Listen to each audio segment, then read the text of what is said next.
Welcome. We will now hear from the Secretary-General of NATO, Jens Stoltenberg, and the President of Finland, Alexander Stubb. Good afternoon, President Stubb, dear Alex. It's great to see you here. Welcome to the NATO headquarters, and congratulations on your election as the President of Finland. And let me also congratulate you on the first anniversary for Finland as a full NATO ally. Your membership makes NATO stronger and Finland safer. Finland takes security and defense seriously. You have long made defense spending a priority, and we are grateful for the fact that when Finland now joined NATO, yet another NATO ally is spending more than 2% on defense. You have highly trained personnel, and your advanced military capabilities bolster collective deterrence and defense. Finland's seamless integration into the NATO family and the NATO structures reflects decades of very close cooperation between Finland as a previous partner before you became a full member. We will continue to work together to further strengthen our alliance. We live in a more dangerous world, but NATO has become stronger, so we continue to protect and defend all allies. Today in our meeting we discussed Ukraine and the urgent need for more support and reliable and predictable support for Ukraine because the situation on the battlefield is difficult. Delays in funding are having direct consequences on the ground every day. Delays in delivery of air defenses will allow Russian missiles to hit more targets, and delays in delivery of ammunition will allow Russia to press along the front line. Ukraine simply cannot wait. It needs air defenses, ammunition and aid now. Against all odds, the Ukrainians have already achieved so much. They can prevail, but they need our support. NATO is actively working to ensure reliable and predictable security assistance to Ukraine now and for the long haul. So that Ukraine relies less on voluntary contributions and more on NATO commitments, less on short-term offers and more on multi-year pledges. Moscow needs to understand that they cannot wait us out, and therefore a package for Ukraine with predictable, robust support is what we are working on now in NATO. And I thank you, President, for Finland's strong support to step up the NATO support to Ukraine. Let me also thank Finland and you for the fact that since the full-fledged invasion of Ukraine back in 2022, Finland has been a staunch supporter of Ukraine. You have provided around 2 billion euros in military aid since 2022, including 30 million euros through the Czech-led artillery initiative. I also welcome that just last week Finland signed a new 10-year security agreement with Kiev. So we are grateful for your contributions to NATO's collective defense, to our shared security, but not least that Finland is a lead nation in providing support to Ukraine. So once again, Alex, welcome. It's great to see you here. Thank you. Thank you, Jens, and thank you for your kind words. I remember actually watching on TV the 4th of April last year. I think it was a cold, sunny spring day when my predecessor was here with you and the national anthem was played and our flag was hoisted among the then 31 allies. And I was wondering when it's going to be the first time that I'm going to visit the headquarters, and this is it. And I must say that I felt quite at home right away. The welcome has been warm. Just a few points before we open it to questions. The first one is to say that in our conversation with the Secretary-General, I stressed the fact, obviously, that the alliance has now doubled its border with Russia. And if and when the alliance defines its #1 security threat as being Russia, we in Finland fully realize our responsibility for the alliance. My aim as President and our aim as Finland is to be a loyal, constructive and responsible partner in NATO. We might be in the northeastern corner geographically, but we want to be in the institutional core of NATO. That was our philosophy with the European Union, and that is our philosophy with NATO as well. With perhaps the possibility of sounding a little bit unfinished, I think in many ways in the alliance we fall somewhere in the range of a mid-sized country because of our geographic location and because of the size of our military. Because as you mentioned, when we didn't join NATO in the early 1990s, a decision was taken that we would continue our obligatory conscription. As a consequence, we have 900,000 men and women who've undergone military training, and we have 280,000 men and women that can be mobilized at wartime. At the same time, we are one of the few countries in the alliance that has long-range missiles in the land, air, and sea.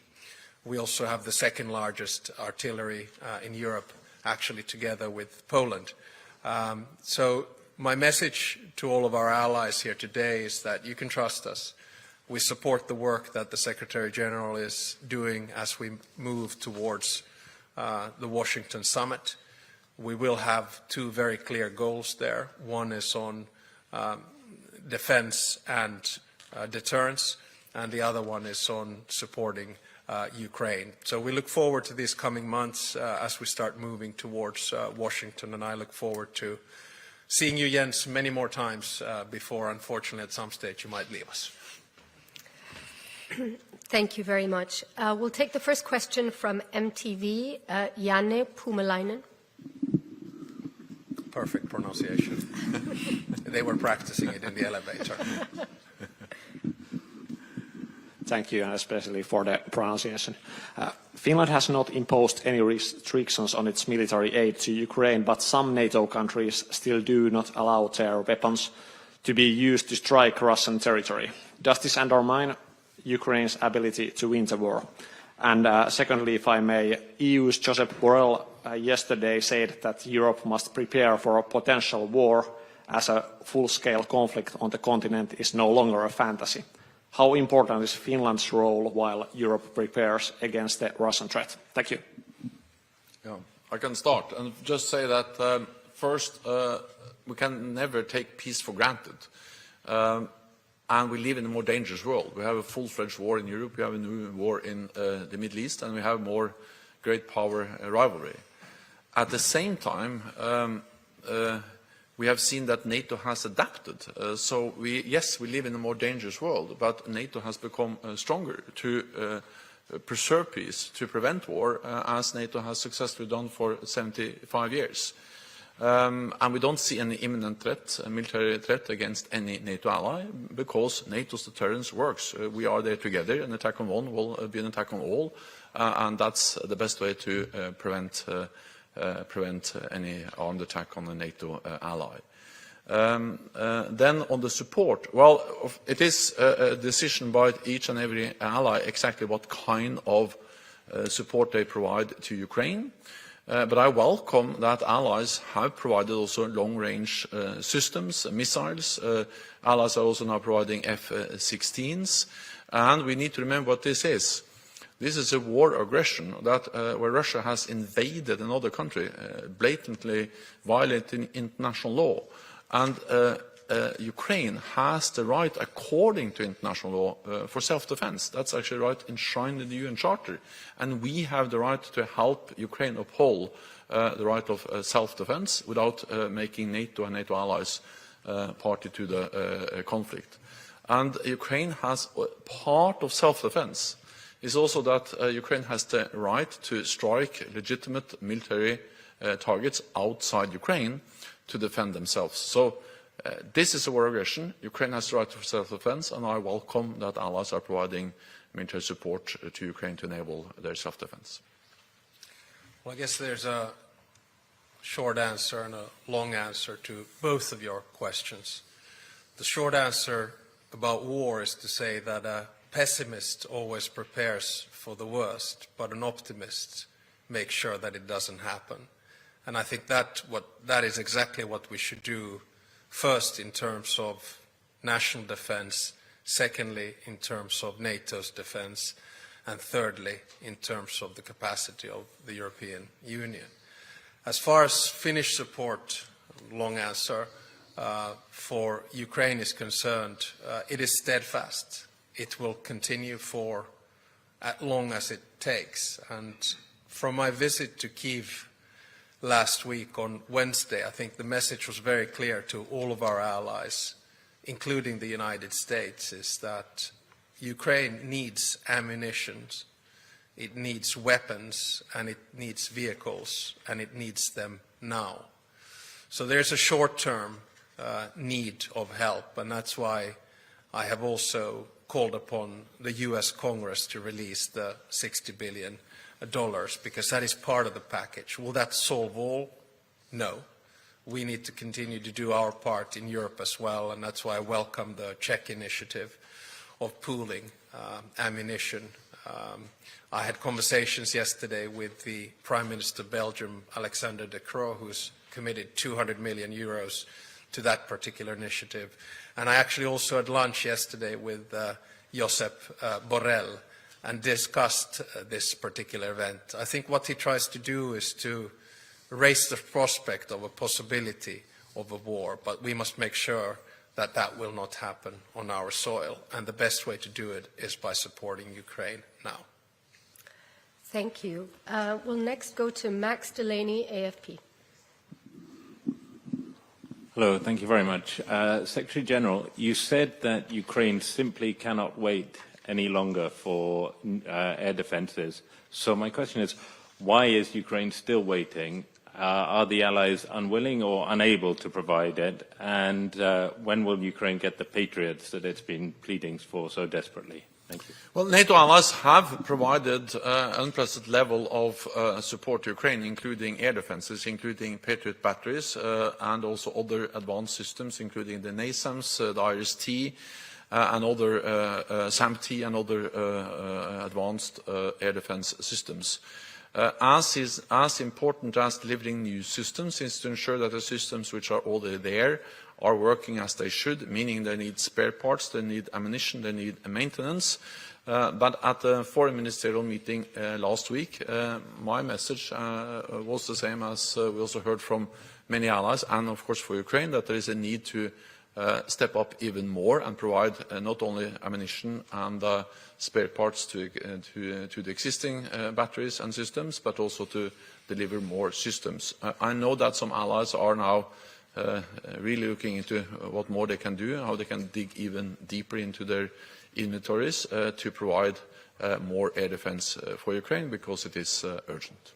Just, if I may also, just for the record, when I was in Kyiv, we released our 23rd aid package, which brought, as the Secretary-General said, our military aid to roughly 2 billion. That combined with humanitarian development, another 900 million, puts our bill up to 2.9 at this stage. Usually we, how would I put it, say less and do more, but this time around we also released 2 forms of equipment or ammunition, military material that we gave Ukraine. One was actually air defense, and the other one was heavy ammunition. Finland is actually the 6th GDP per capita measured in terms of supporting Ukraine, and we will continue to do that. I think all of us realize, not only the frontline states, but all of us in Europe realize that it is in our interest to continue to do so. Thank you. Hanele Muilu. Sorry. Thank you. Finnish newspaper Iltalehti told yesterday that there will be a land component command in Mikkeli under Norfolk JFC. What are the gains for NATO and what are the gains for Finland to have this unit? Well, I'd kind of like to separate it into 2 things. The first one is to say that there's a political ambition to be under one command or another, and then that political ambition is somehow followed with a decision. No decisions have been taken yet. So we're waiting for SECUR to determine what is in the military and defense interests of the alliance, of where Finland and potentially the other Nordic countries would belong, whether it's Norfolk or Brunsum. And then after that, there should be a military decision determining what is the best place for air defense, what is the best place for sea defense, and what is the best place for land defense. So I would like not to put the carriage in front of the horse here yet. We're working with our allies for the best solution, which has got very little to do with regional policy, very little to do with politics, but it is purely a military decision.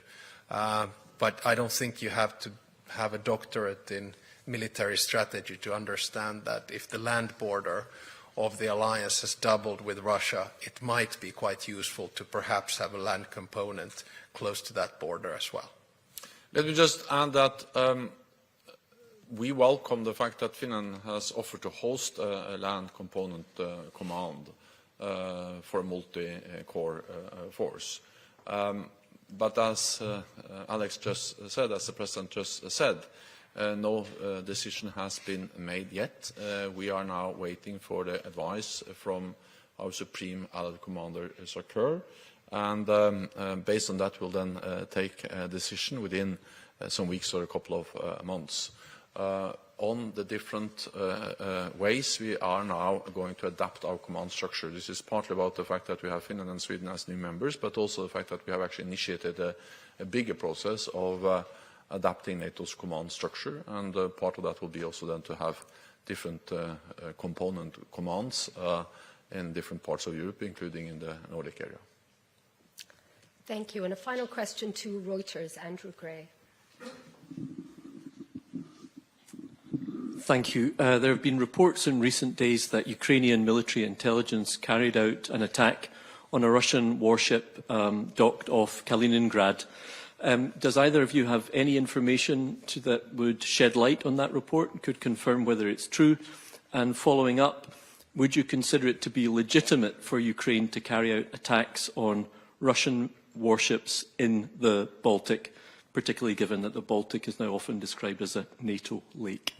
So first of all, I will not go into specifics when it comes to intelligence, and second, I will not give specific advice to what kind of targets that Ukraine should or should not attack, except for saying that it is part of the right for self-defense also to hit legitimate military targets outside their own country, because Russia is using so many different types of capabilities to attack Ukraine, and Ukraine has the right for self-defense, and that includes also legitimate military targets outside Ukraine.